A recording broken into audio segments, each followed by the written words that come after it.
What could this year turn out like for you? How would you like it to turn out? How would you like things to develop? Can you imagine if this year everything you'd dreamed of, everything that you'd planned to do and to change and to update and to sort out and to clean and to, I don't know, spiritually or physically or mentally actually happened, and you got to the place where all the things that you wanted to happen happened, and all the things that God had planned for you happened as well. Hi, welcome to Midweek Connect. My name's Dave Walker, and we do this broadcast from Elim Church Romsey or in other locations, but as part of Elim Church Romsey every week, just to encourage you. My title today is What Could Be? What could be? And I've got an illustration now on some scripture and another illustration, and then I'll sum it together and sum it up and bring it together. This will encourage you, and I believe this will challenge you and spur you on, like it is with me at the moment. Before I read the scripture, I remember once seeing a house that people had put a lot of attention to. They'd really planned it, and it was built, in terms of the development. It was a new build, and they'd spent a lot of time planning it, and everything was there, and they put this house together, and it looked absolutely great. There was another house nearby, but the house nearby as well, they put in a lot of attention to it. Very decorative.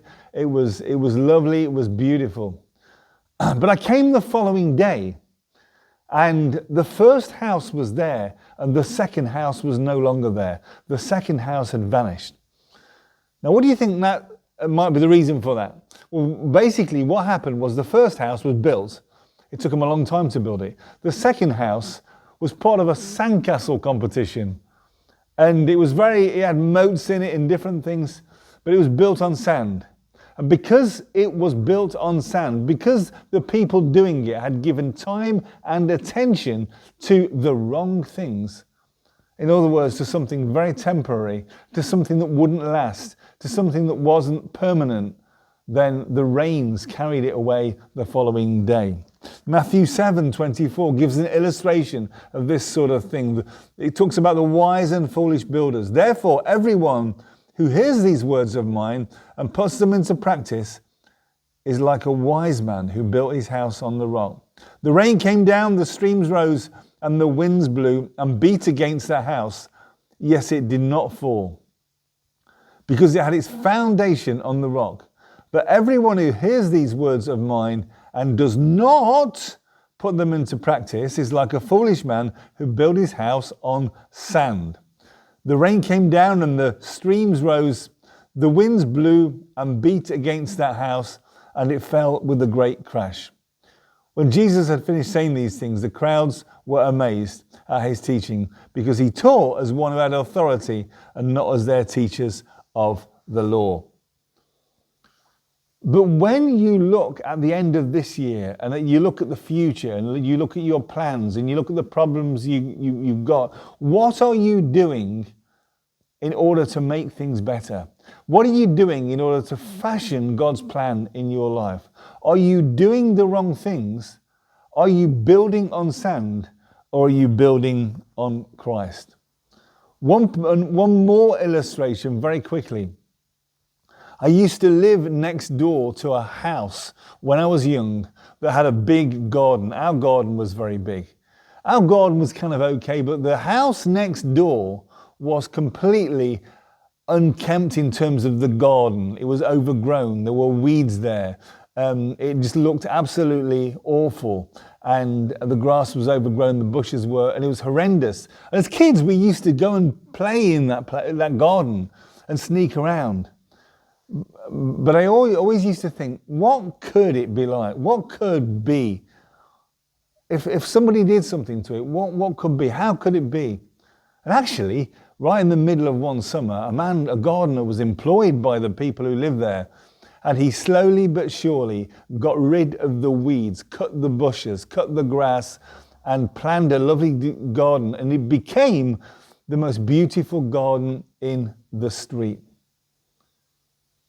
the people who lived in that decided to no longer build on sand, they decided to build on rock. And my question to you today, as you listen to me, is what are you doing to outwork the plan that God has got for your life? Are you looking at your future and thinking, whatever, I want to do things my way and not God's way? Because the people who built in the earlier illustration, well, the early illustration about the two houses and one of them on the sand, the person building the sandcastle gave an awful lot of time to it, but he gave it to the wrong things because the house was not going to stand. And will your house stand? Will the things that you're putting in place in your life stand for the future? Somebody came up to me in church the other day and says, do you know what? I'm in a spiritual wilderness. I've been giving my life to the wrong things. And I said, well, don't worry, don't condemn yourself. From now on, make a pact with yourself that you are going to not go crazy, not go mad, but you're going to, from now on, live for Jesus. You're now going to make an effort to find out what it is he wants you to do in your life. You're going to make a list of those things that you want to change and give them before God and say, God, what could this year be like? How could things turn out? You know, I always like to say to people, to encourage them, have a little think about the things that you'd like to turn out better in your life, and then what are you going to do about it?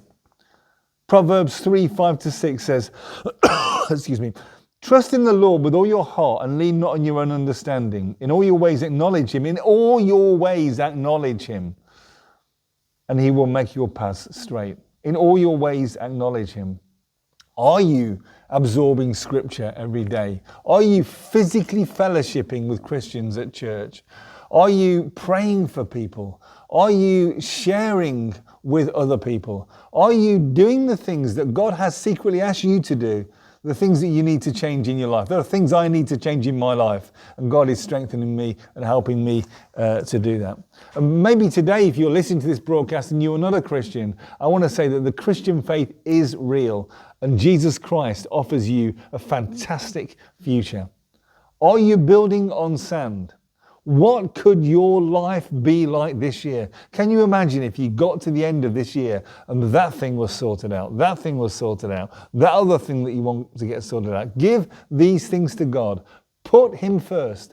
Honor him. Acknowledge him. Even though things are difficult, trust him. Put him first and allow him to change your life. What could things be like? What could the end of this year be like for you?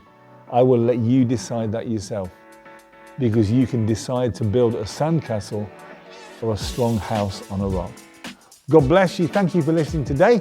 And I will be preaching at Elim Church Romsey, which is this place, on Sunday. I'm also actually playing the drums for a little bit because I do that occasionally, although I didn't do it last week. Come and join us this Sunday morning, Elim Church Romsey. Thank you for watching Midweek Connect from Elim Church Romsey today. Have a great day. God bless you.